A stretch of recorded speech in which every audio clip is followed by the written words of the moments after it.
निर्दयी गर्मियों की धूप में जंगल एक सूखा विस्तार है। हर पत्ता और प्राणी भारी गर्मी में मुरझा रहा है। नदियां और तालाब गायब हो गए हैं, जिससे दरार वाली धरती और तीव्र प्यास रह गई है। कौवा कालू एक टहनी पर कमजोर होकर बैठता है। उसके पंख गर्म सूखी हवा से अस्त व्यस्त है। उसकी चोंच एक मौन गुहार में खुलती है। हवा अनकही निराशा से भरी है। एक कर्कश चीख शांति को चीर देती है। काऊ काऊ, अरे कोई मुझे थोड़ा पानी दो, कृपया।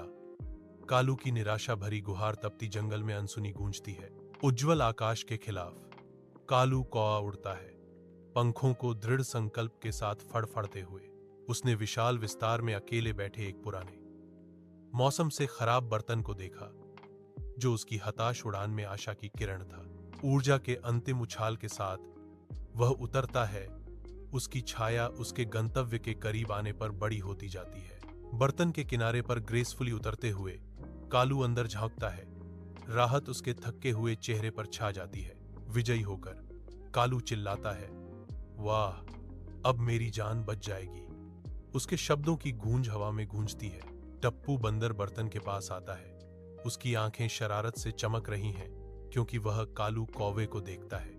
अतिशयोक्तिपूर्ण हाव भाव और चंचल हंसी के साथ टप्पू पानी तक पहुंचने के लिए कालू के घबराए हुए प्रयासों का अनुकरण करता है।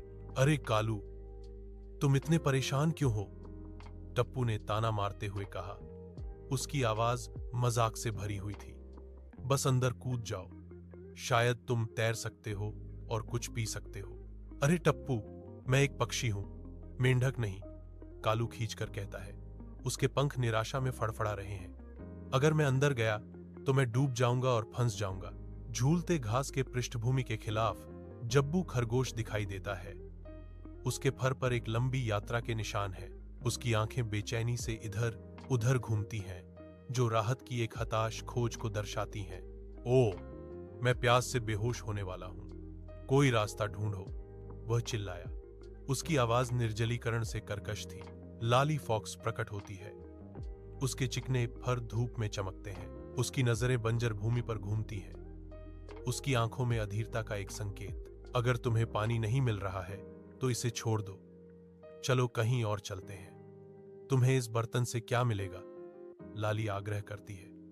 उसके शब्द चिंता से तीखे हैं। उज्जवल दिन के नीचे कौवे कालू की तीखी आंखें इधर उधर घूमती हैं। उसके छोटे से सिर में विचारों का बवंडर। नहीं लाली, जो हिम्मत करते हैं वे कभी हारते नहीं, कालू ने घोषित किया। उसकी आवाज बाधाओं के खिलाफ एक विद्रोही काम्ब थी। उसकी आंखों में दृढ़ संकल्प की चमक उठती है, क्योंकि वह अपने चारों ओर देखता है। एक नया विचार उड़ान भरता है। वह पास में पड़ी कंकड़ों की एक ढेर को देखता है।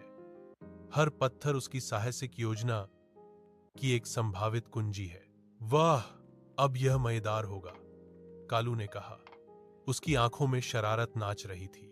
देखो मेरा जादू, वह चिल्लाता है। उसकी आवाज उत्सुकता से भरी हुई है, क्योंकि वह अपनी चालाक योजना को अमल में लाने की तैयारी करता है। तेज धूप में कौवा कालू अपनी चोंच से एक एक करके सावधानीपूर्वक कंकड़ घड़े में डालता है।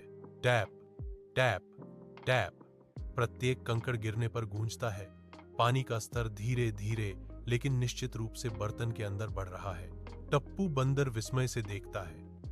वाह, यह वास्तव में काम कर रहा है, वह कौवे की चतुराई से प्रभावित होकर कहता है। जब्बू खरगोश कालू की समस्या समाधान कौशल पर आश्चर्य करता है। भाई कौआ, तुम बहुत चतुर निकले, वह स्वीकार करता है। उसकी आवाज में प्रशंसा।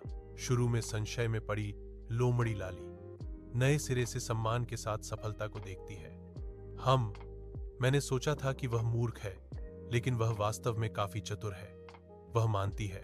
कौवा देखता है कि पानी ऊपर उठता है, अंततः पहुंच के भीतर, जिससे वह अपनी चोंच डुबोकर गहराई से पी सकता है। कलू कौवा उदारतापूर्वक खरगोश, बंदर और यहां तक कि चौकस लोमड़ी को पानी देता है। वाह, कौए कालू की जय हो, वह वास्तव में बुद्धिमान है, जानवर खुशी से उछलते हुए कहते हैं। काऊ काऊ। देखो दोस्तों, कालू कहता है, मुसीबत बड़ी हो या छोटी, अगर हम दिमाग और धैर्य से काम लें तो हमेशा कोई ना कोई रास्ता निकल ही आता है।